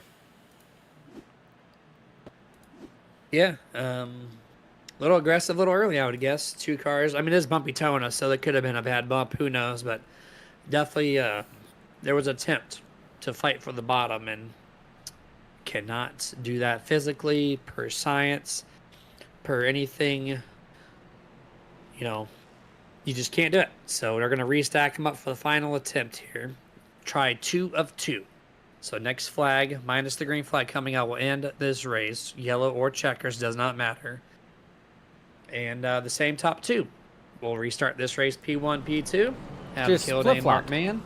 Yeah, Kill Day this time with the restart advantage. We saw the 4 do it on the top. He didn't get enough time to get wound up. So then he's going to drop back to second. Does the 85 now. Does he make an effort? As they all run the bottom, Dustin, by the way. They're tight on fuel. Remember they pit right with that window entry for the fuel? They're all trying to conserve on the bottom now. Absolutely. And Bubba Winningham wanted to know who the lucky dog was. Well, it'd be that man right there on your screen. Driver of the 44, Anthony English, does get the lucky dog back. wave around. He's back on the lead lap. Doesn't have very many laps to work with, but that will put him in P19 on a green-white checkered, the last green-white checkered attempt. So, Jeremy, it's going to get interesting. We have seen strange things happen before. We have seen drivers we've broadcasted in leagues come from 19th to 20th, going into turn 3 and come out of turn 4 to the tri-oval being the leader. So stranger things have happened. That's why you don't count your chickens before they hatch, and this race is not done until, as they say, the fat lady sings. Yep. That is indeed true. Saying has never been truer. As we're going to go one more pace lap, I do believe, and we're going to get the green flag next time by, resuming this race on lap 75. So the conclusion of lap 77, this thing will be officially over at the latest. And what kind of aggression do we happen to find on this particular restart? There's guys about 5th, 6th, 7th all saying, you know what, I have the car to do this. How quick do they go to the third lane? Do we see quick moves as soon as they cross the line? Do they cut bottom to the top? There's going to be a lot of chaos, I would expect, in this final 2 laps. Oh, yeah. I mean, drivers, even if they're locked into the championship, you know, by virtue of a win or points, they're going to give it their all. But those drivers that definitely need to have a good finish, Derek Don is sitting back there in P10 right now, back in the hunt again. I would expect a little bit more aggression than how we typically see Derek Donna. He's usually a very conservative, very calculated driver when it comes to stuff. Might see a little bit more aggression out of there because he needs the points, and now's the time to pounce. When Jimmy Reynolds is multiple laps down in 23rd right now, Justin Coy's back there, Eric Lowry's back there. This could be the time to try to maximize the amount of points you needed. So I'm like you. I expect to see some aggression levels a little higher, but I completely understand it because, Jeremy, there's a lot riding on it. It's your last chance to try to make that covenant of playoffs. Yeah, absolutely here. Half a lap left. We're going to set these things off for the final restart of the regular season. Who is going to take home the checkered flag? Who's going to come in? The points quickly going over that. I know 16th place. I think Justin Coy is going to be out. Derek Donna is the next one on the block with 0 wins. He was only 1 point ahead of Justin Coy. So there still is a potential for someone to sneak in a final win that has not have a win so far this season. So if you're Derek Donna, you might be questioning some things. Hopefully it goes your way. We'll find out. In just 2 laps, pace car down, waiting for the restart zone. Green flag at the very end of the box. 85 in control this time. The 4 is going to get there first. Who's going to get the advantage off of turn 2? Yeah, that inside lane usually has momentum going in there until they wind through the gears, which they're getting ready to hit 4th gear right about now.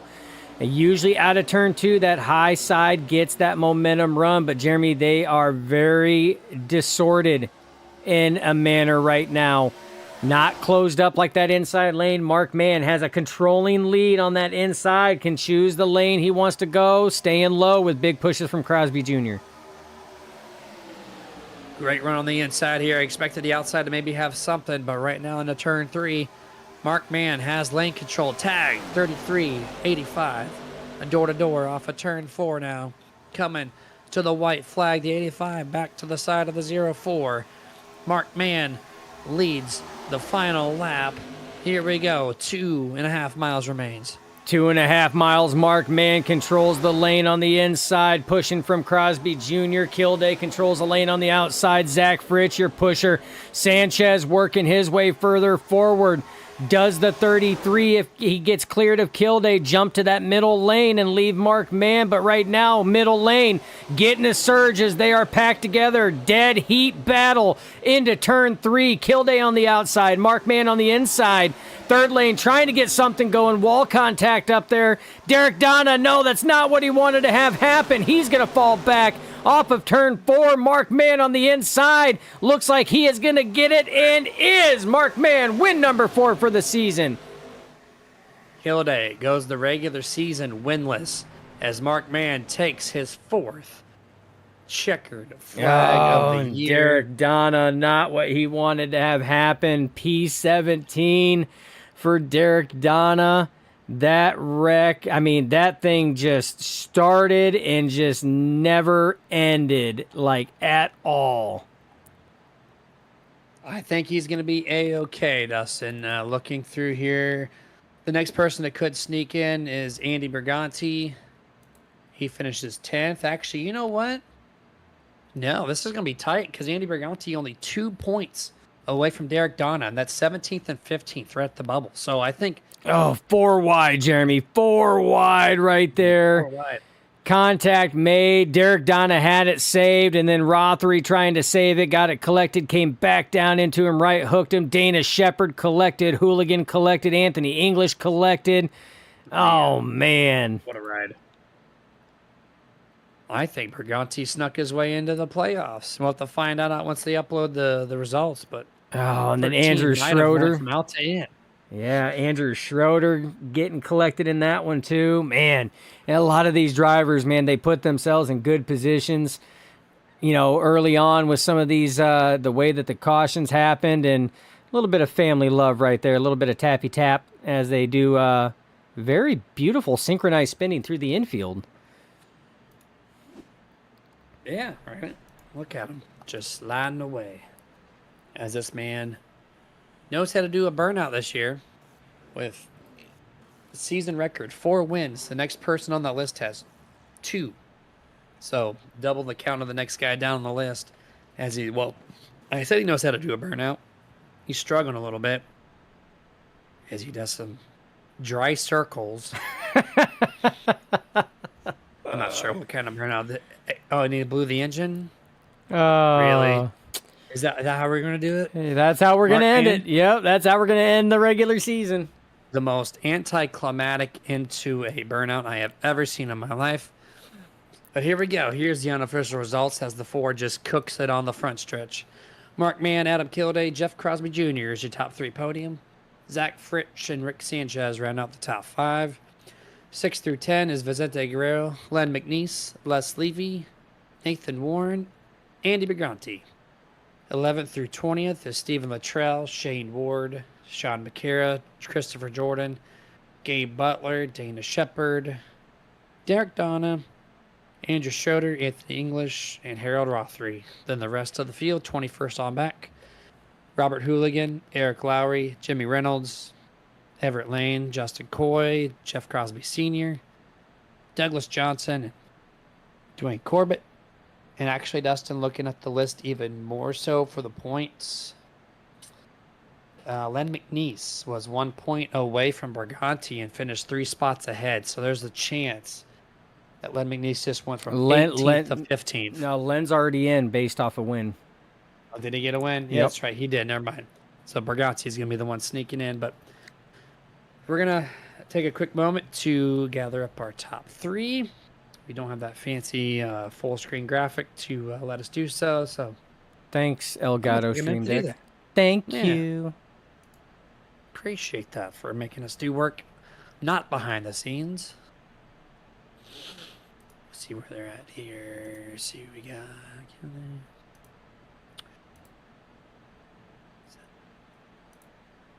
This is where it gets fun because you have to do this live. We're doing it live, damn it. Doing it live. Where can I find my first victim? I mean, interviewee. There he is. Team 5. Moving him to the waiting room.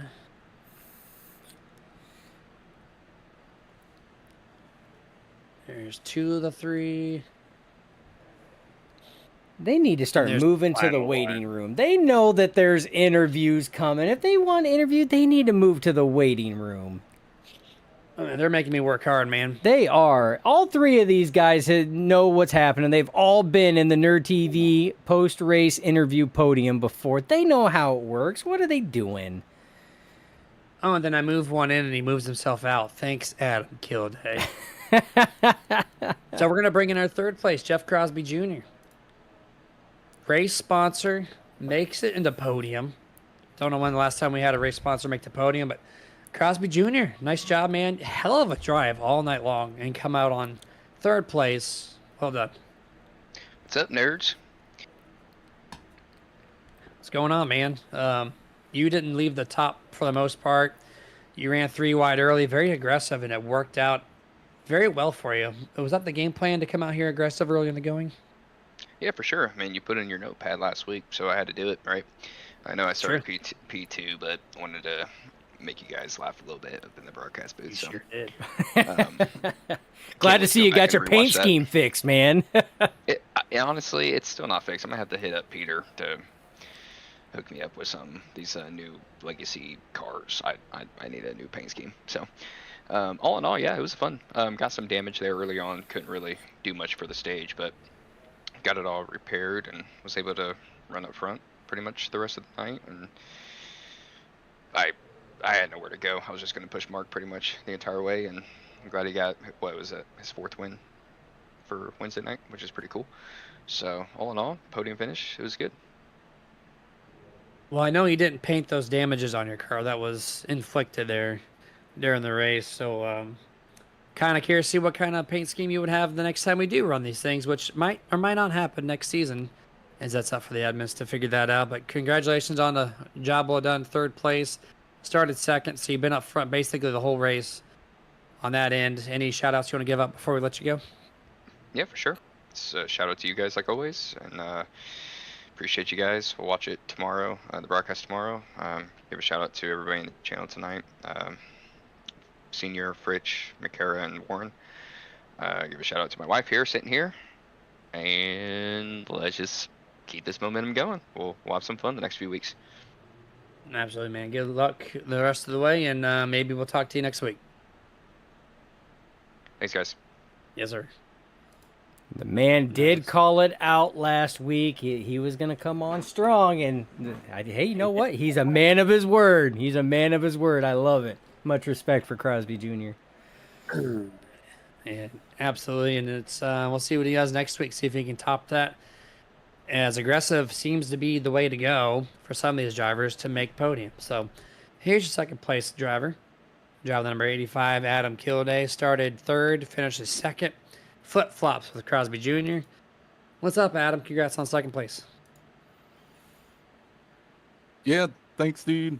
I don't know. It was going to come down to either me and Mark coming out with the win on this thing. So, came to the last lap and, just, I think like right out of turn 4, we, barely just almost had enough momentum to maybe pull back out in front of Mark for the checkered flag, but yeah, we didn't quite get there, unfortunately. All right, man. Well, you're the highest guy in the points without a win. Now we're going to go to the playoffs where you're definitely locked in. When did we see that first checkered flag? I'm not sure. I mean, We've been close so many times. yeah, probably if there's trucks. I think there's trucks in these playoffs, right? The final race of the season. Yep. Yeah, I guess I'll take hopefully we get a win in those trucks. He's So going to I win it think to get in for the Yeah. final race championship. that's the thing I seem to do best in at the moment in this service is the trucks. But yeah, we'll probably be looking forward to that race. Hopefully we could survive the rounds and stuff like that. If not, help out teammates that are in it or whatever the case may be. But yeah. All right, man. Well, yeah, the next 3 weeks will be the new Gen 4. And then the 2 after that's Xfinity. And then, of course, now the final and with the trucks.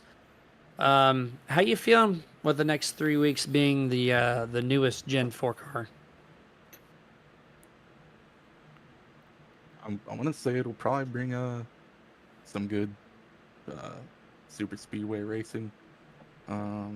Those cars seem to draft really well and pair up really well in pairs. Um, the pushing will probably be quite insane with everyone going all out.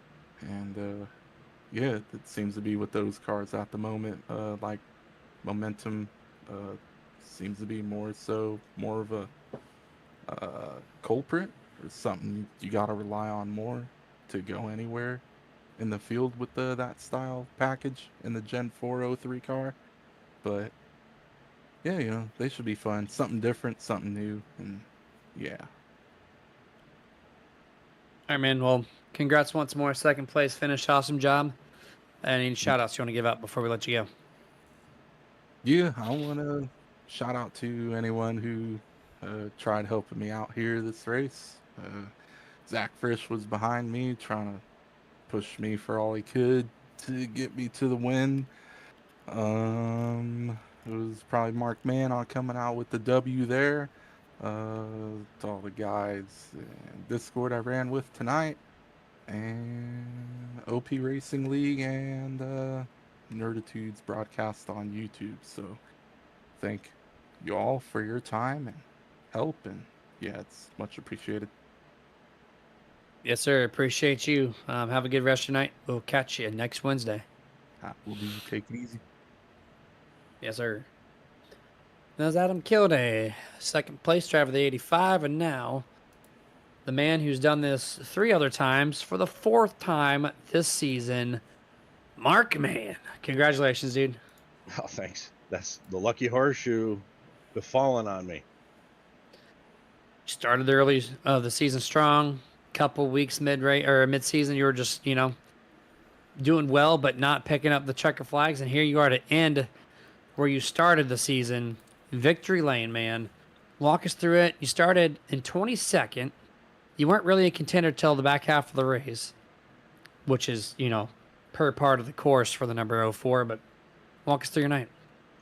Well, like you said, I started in the back like I typically do. I'm not very good at qualifying. I used to do the whole qualifying thing, practice and everything, and life gets busy as you get older, and I don't even bother to qualify anymore. And half the time I'm just, chit-chatting in Discord with everybody anyway throughout the whole race, and kind of wake up when I see an opportunity, if it's there, and hopefully I don't get caught up in anything. I just kind of, when you start in the back like that, you kind of have to have a lot that goes your way to really have a chance to contend for any. I just happened to be lucky this season and got a couple opportunities. And plus, at the end there, I had Jeff Crosby Jr., who's pretty much the king of Wednesdays with going for his three-peat. And so when you got a pusher like that behind you, I had all confidence on that last lap. I had my teammate Adam on the outside. The outside was rolling tonight. I thought for sure that they would have a really good run there, but had a really good pusher and got the victory. It was pretty much cut and dry. Yep. Well, next week and the next 3 weeks, for that matter, is going to be the new Gen 4. There's my answer to my question. If that wasn't any clearer.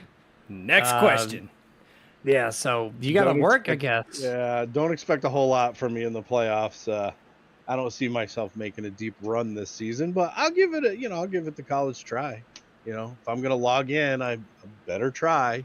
I've been doing this for so long in OP. Started in season 2, and really with hardly any breaks. I might have taken a Monday season off, but this is such a great league for its longevity, and it's really, all in all, in hindsight, someday we'll all look back on this and see what a wonderful community it was and all the connections that we made. A day does not go by that I don't talk to somebody on Messenger and group chats with people from this community. So it's really tight knit. And, we lost a cherished member of this league this week. And so everybody has been kind of racing with a heavy heart. And, Randall will be missed. And so I dedicate this win to him. Nobody else I could dedicate it to tonight. So, I hope he's watching in heaven. I'm sure he's concentrating on other things right now and not simulation racing, but this is something he loved to do. So, any way to honor him is is pretty special. And I know this wasn't a memorial race for him or anything of that nature, but going forward, every race will be for Randall and everybody else that, has gone before him in these communities. So that's kind of the gist of it. I just come out here and log in and chit chat with the community. And if I happen to be in a position to win at the end, that's really great too. And this is the first time I'm hearing this. Is this just to confirm? Is that Randall Cobb? Yes. Yep. The number 52. Yep. Okay. Well, that's very terrible to hear. I had no idea until right now. So, yep, that's we'll try to shout that out at least for the next broadcast to make that known for what you just said. Make it like a memorial type deal. But Every race, every in race. the future. Yeah, it's just it's just the smallest way to honor Randall that we can do, and it's just part of the community. Yes, sir. Well, you have a good rest of your night, sir. Congrats on the 4th win this season. You're gonna do well in the Gen 4s. Don't put yourself down. And I'm gonna go off your notebook. You take a nap in the first half, wake up, and then actually race in the second half and pick up And chicken flags. I'll tell you, it hasn't been a master class in wreck avoidance the last couple weeks for me, but today everybody slowed down behind me, and I actually got slowed up for a couple wrecks. If I can do that in the playoffs when I'm starting in the back, I should have a little bit of a run, but I don't see myself making a deep run. But if I do, that'll be wonderful too. Contending against guys like Jeff Crosby, and Adam Kilday, man, he's hot right now. Anthony English, there's a lot of hot drivers out there. Richard Sanchez, Rick Seabrands, the list could go on. Zach Fridge, blah blah blah. There's a lot of people who are going to be gunning for it. So hopefully I'm there in the final 4. But if not, it's all good. I'll be there for that too. All right, man. You left one name off that list, and his name is Mark Mann. So And Mark, we'll catch you next week, sir. Good luck to you the rest of the way, and maybe, just maybe, we'll talk to you next week. I hope to see you there, man. All right, sounds good. Later. Bye. Mark Mann, finishing off the season, kind of like how he started the Dustin. P1, 4th win. There's only a couple drivers that have 2 wins. This man hogged all the checker flags this season. Yeah, he's definitely been hot. He was mentioning drivers that were on a hot streak and intentionally left his name out of there, but clearly this has been his season for sure, so he was the biggest gainer at 21 spots. So again, I mean, 22nd to 1st. I mean, that's pretty big jumps in numbers right there. He knows how to get it done. So I think he cuts himself short on his ability for sure with all the broadcasts that we've done for OP over here for the Grand National Buttkicker Series.